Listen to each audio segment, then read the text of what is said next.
Coming up, an update on the Israel-Hamas conflict and how the United States is responding. And more election news as polls worsen for President Joe Biden. And we're sitting down with Emerson's student-run radio station, WECB, to talk about upcoming events. All that and much more this morning, Tuesday, November 28th on Good Morning Emerson.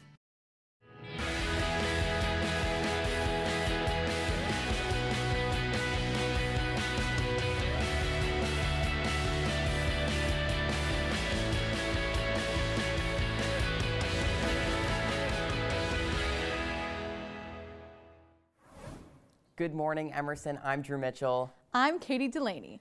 And I don't know about you, but I'm feeling 20, Drew. That's right. People in the studio, people at home. It is, in fact, my birthday. Well, it was yesterday, but of course I made it a month-long event and had to celebrate all of November. A lot of birthdays around this time, specifically one of our favorite viewers, Peyton. Happy 21st, Peyton. We know you're watching. We love you so much here at GME. But with today's breaking news, we're actually going to head over to our WEBN correspondent, Danielle Dubois, who's reporting to us live in the JPC. How are you today, Danielle? Thanks, guys. Good morning. Welcome to this WEBN News Update. I'm Danielle Dubois here with today's top stories. A 4-day ceasefire between Hamas and Israel has been extended by 2 days. Over 200 people were taken hostage during the Hamas attack on Israel. The hostages were held for almost 2 months in Gaza. 48 hostages, including 40 Israelis and 18 foreign citizens, have been released by Hamas. Israel has in turn released nearly 40 incarcerated Palestinians. As a part of the ceasefire deal, Israel has been sending fuel and supplies into Gaza.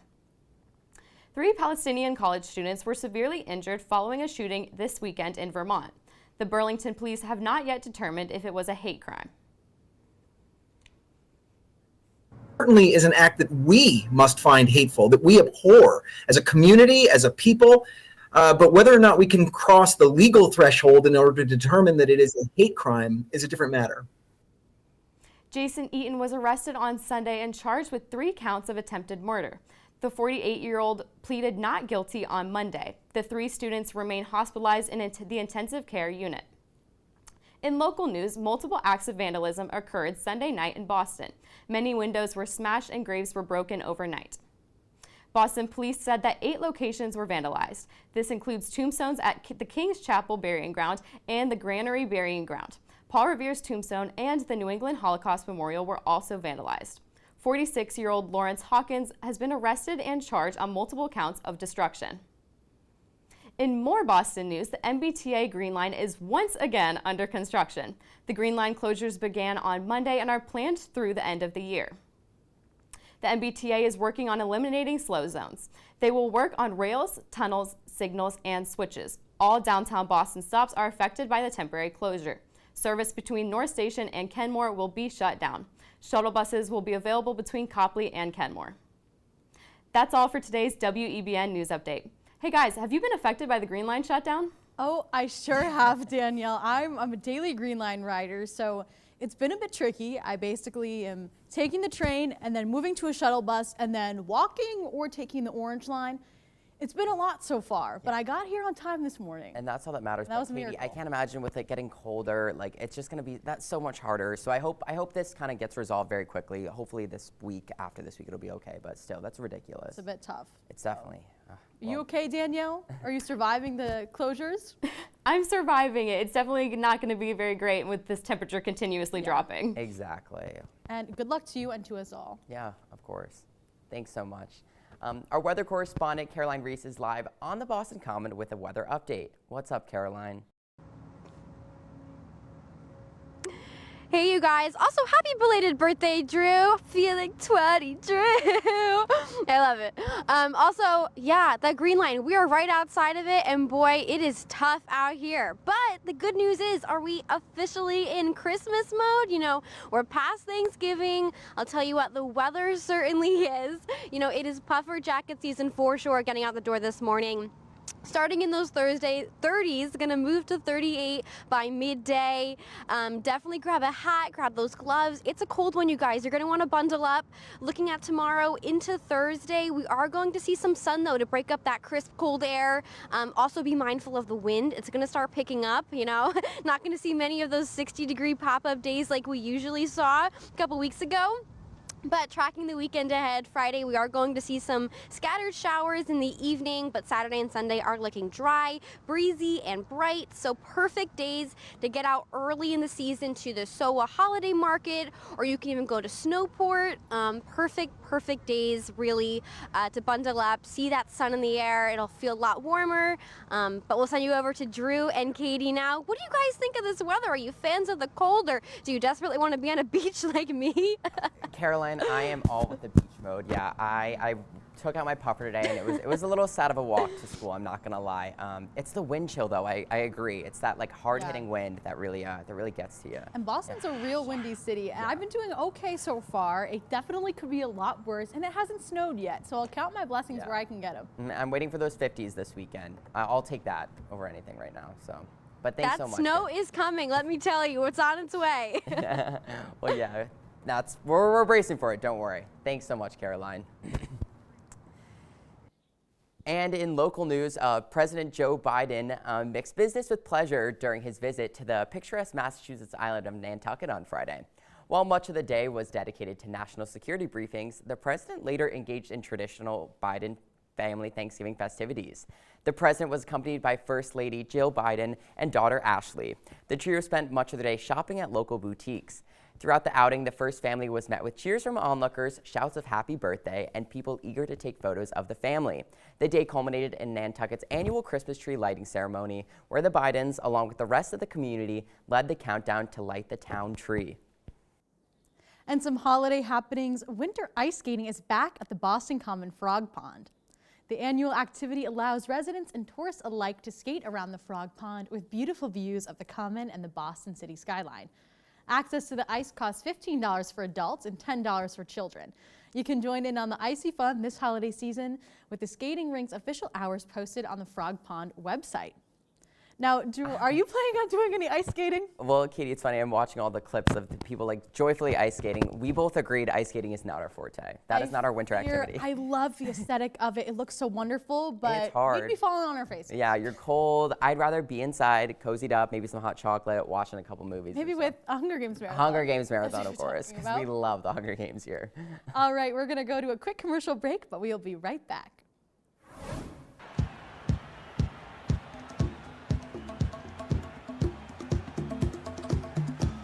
All right, come back in 10 seconds.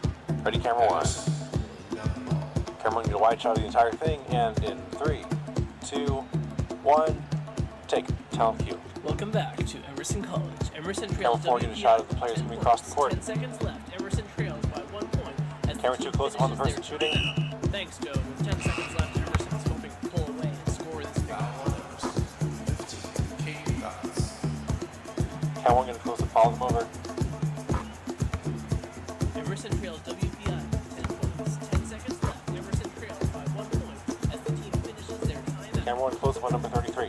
Thanks, Joe. With 10 seconds left, Emerson is hoping to pull away. Follow the ball, follow the ball.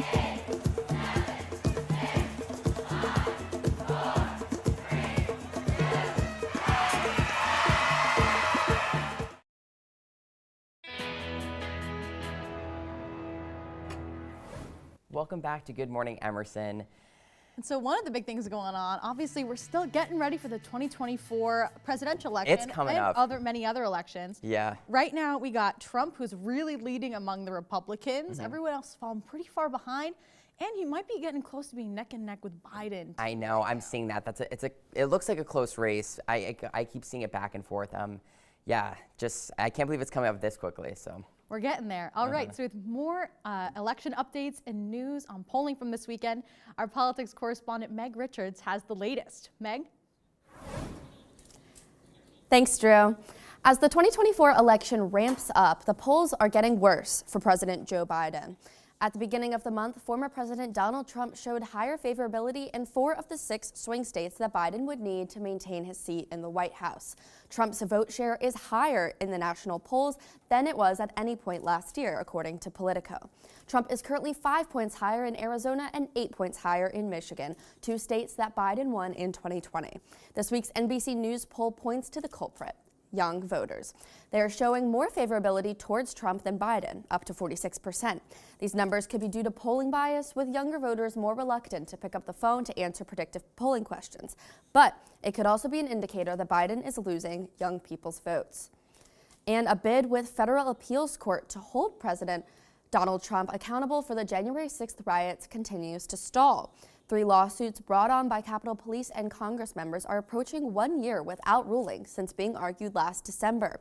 The court typically decided cases within 4 months of arguments. California Democrat Congressman Eric Caldwell expressed his surprise over the timeline, hoping the court will soon come to a decision. The long-awaited ruling would set precedent if Trump's efforts to toss out criminal charges on immunity grounds will hold up. And Biden met with Chinese leader Xi Jinping to discuss the nation's ongoing fentanyl crisis earlier this month. The Biden administration says the two are, quote, resuming a bilateral cooperation on counter-narcotics with a focus on synthetic drug trafficking internationally, end quote. The People's Republic of China is taking law enforcement action against Chinese distributors of fentanyl, including blocking international payment accounts of select pharmaceutical companies as a result. The PRC has pledged to crack down on supplying Mexican cartels with the chemicals needed to infiltrate drug supply with fentanyl. Republican opponents of the president are more focused on Mexico's role in the flow of fentanyl in the U.S., with Mexican president speaking out against the, quote, extravagant claims made by Republican nominees aimed at Mexico. Last year, fentanyl killed more than 75,000 Americans. It is the leading cause of death for Americans aged 18 to 45. That's all I have for politics news. Back to you at the desk. Thanks so much, Meg. We're going to head over to some more entertainment news. Who's in the headlines other Obviously, Taylor Swift, our girl. Our girl. Now, one of the things she just recently announced is that in the 2024 leg of the Eras Tour, she's going to be repeating her surprise songs. She was previously doing like a new surprise song every show, but now we're going to be going through the cycle again. That's pretty exciting because I know there's a lot of people that desperately wanted to see some of those surprise songs, and now they might get the opportunity. Yeah. They might. Well, with more on Taylor and, of course, other entertainment updates, our correspondent Ella Schaefer has the latest. What's up, Ella? Thanks, Drew. Daryl Hall filed a lawsuit against his former music partner John Oates on Thursday, according to Nashville court records.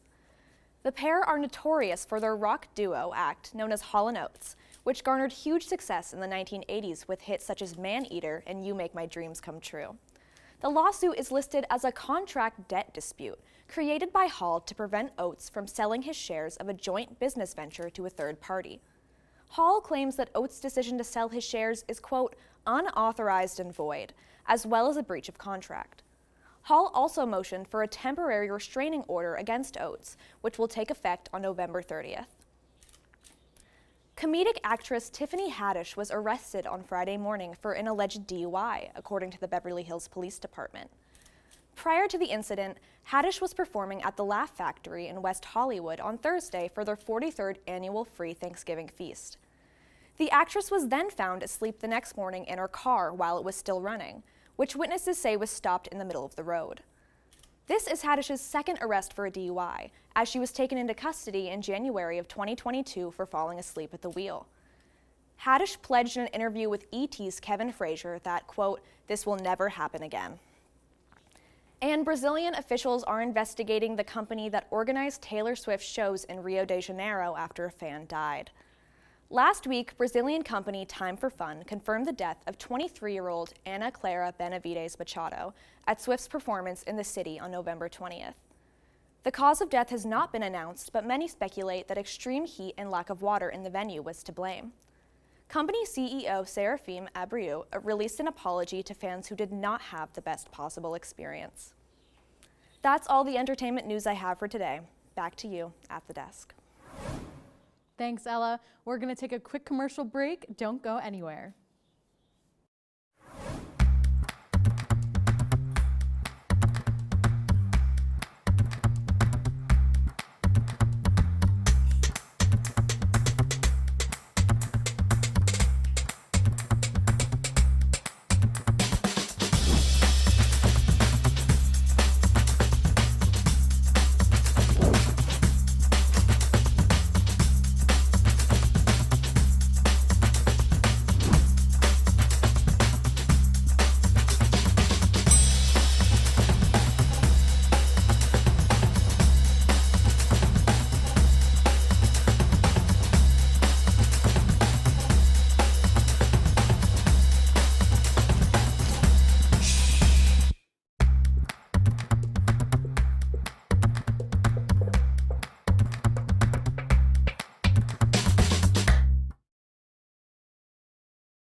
Welcome back to Good Morning Emerson. Katie, football season is still on, and still on. and sadly we both had our losses this weekend, unfortunately. But maybe we're winners in that we both lost. That's exactly the way to put it. The Pats and the Jets are not doing that finest. Both not doing well. It was so hard watching the game Friday. Katie, I literally was like, I need to go Black Friday shop and get out of here. But with more sports news, our correspondent Noah Berkowitz has the latest. What's up, Noah? Thanks, Drew. NFL Network channel NFL Red Zone had a mid-show scare Sunday after a fire alarm was set off. An official with NFL Network said that the studio had been affected by a false alarm. Host Scott Hansen said that the event was, quote, a first in my 20-something-year career. Despite this, Hansen, with the alarm still blaring in the background, was able to do the signature sign out.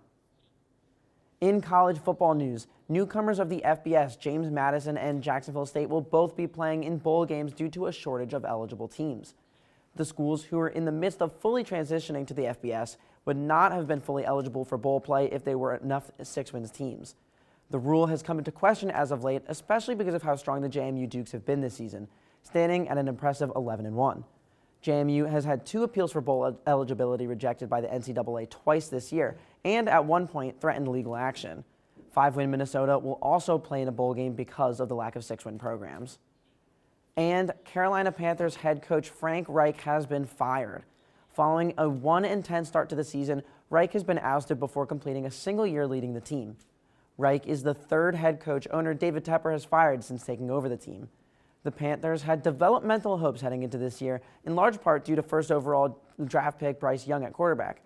Special teams coordinator Chris Tabor will take the reins as interim head coach until likely the end of the season. That's all I have for sports news today. Back to you guys at the desk. Thanks so much, Noah. We're going to take a quick commercial break, but when we get back, we're going to sit down with the board members at Emerson student-run radio station WECB, so do not go anywhere.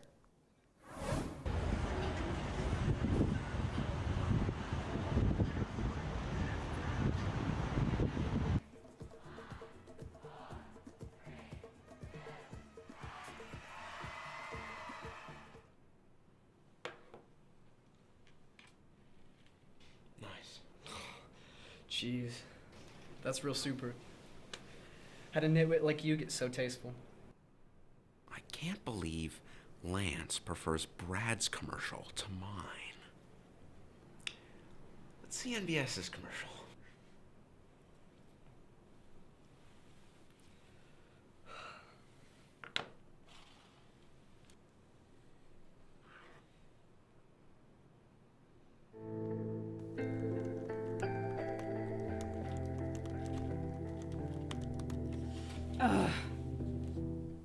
Having writer's block? Try NBS.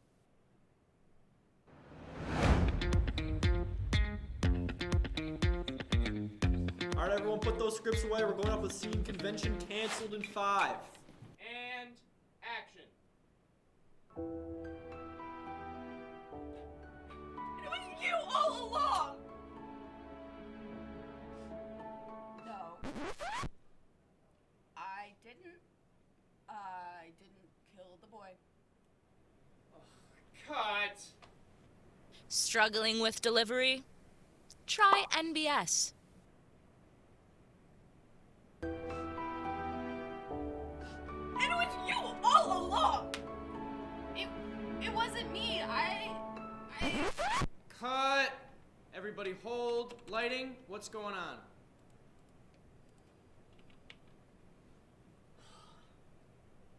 Need to learn a new crew position?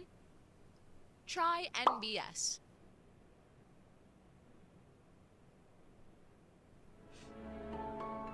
It was you all along! It wasn't me, okay? I didn't kill the boy. I promise.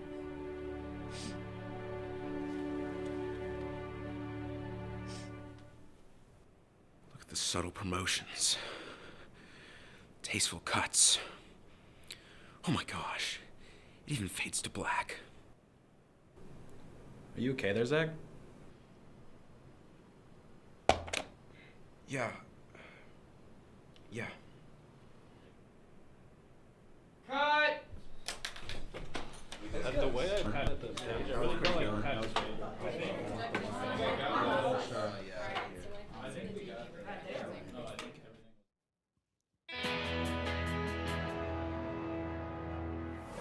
Welcome back to Good Morning Emerson. We're now sitting with some staff members at WECB, Emerson's student-run radio show. How are you guys doing today? Doing great. Awesome. Thanks so much for being here. Obviously, it's early. We know you have to get up. Not the most ideal situation, but why don't you tell us a little bit about WECB, and you can each introduce yourselves, give us your roles. Karina. I'm Karina. I'm the general manager. I'm Joe, operations manager. Hi, I'm Nucci. I'm a live team coordinator. Awesome. Wonderful. And so, can you tell us just a little bit about WECB, what it's all about, and the different kind of things that you guys do? Yeah. Yeah, so WECB is Emerson's only completely student-run radio station. We have programming with totally original content from DJs starting from 8 a.m. to 11 p.m. every day of the week. We also have a number of other teams, so we have a live team that plans events, marketing team, art team, and our music blog, Milk Crate. Oh my gosh, wow, so a lot of different angles. That's fun. Fun things. Yeah, definitely. So you obviously explained a lot of different ways, or a lot of different activities you guys have, or places to get involved. What are ways that students can get involved with the show? So for next semester, we're starting a second stream, WECB2, where we'll be doing some sports broadcasting. So really looking for people for that. And then people for all of our other teams, new DJs, new writers for Milk Crate, that kind of thing. Yeah, that's awesome. Do you guys have anything to say with that? A huge part of our mission at WECB is just like making radio as accessible as possible. We love the idea of decentralizing broadcast, taking the power out of the hands of these big corporate radio stations and putting it into the hands of regular folks like us. We're uncensored, which is pretty cool. Internet radio is accessible anywhere in the world, and we're even broadcasting live on WECB2 right now. Look at that. My gosh. Yeah. That's so exciting because what a kind of cool way for people to get involved and do something kind of unique and different for sure. Oh yeah. So also kind of on that note too of like inclusivity, accessibility, how do you ensure that WECB helps to platform diverse identities and voices on air? One of our big initiatives is collaborations with some of Emerson's several cultural organizations. We love collaborating on live events to make sure that we can provide audio logistics, get the speakers, get the DJs, get the music, get the bands going. So through our work with organizations like Ebony, Amigos, Asia, we love to just make great vibes happen, and we have specific shows blocked out for those different organizations on campus. We just did Asia Prom, which was great. We did Ebony's Reggae Ween. And we look forward to all sorts of more collaborations in the future. That's awesome. Very exciting. Obviously, we love a collaboration here on Good Morning Emerson. And we're always collabing. Yes, that's exactly. I feel like it's so good about Emerson is all the orgs always seem to like get together and do some kind of collaboration, which just helps like spread awareness of each different org, I think, a lot more, which is great. Speaking of the collaborations and events, I know you guys have had a lot of events in the past. Do you have any upcoming events that you guys want to promote or talk about? Why, yes, we do.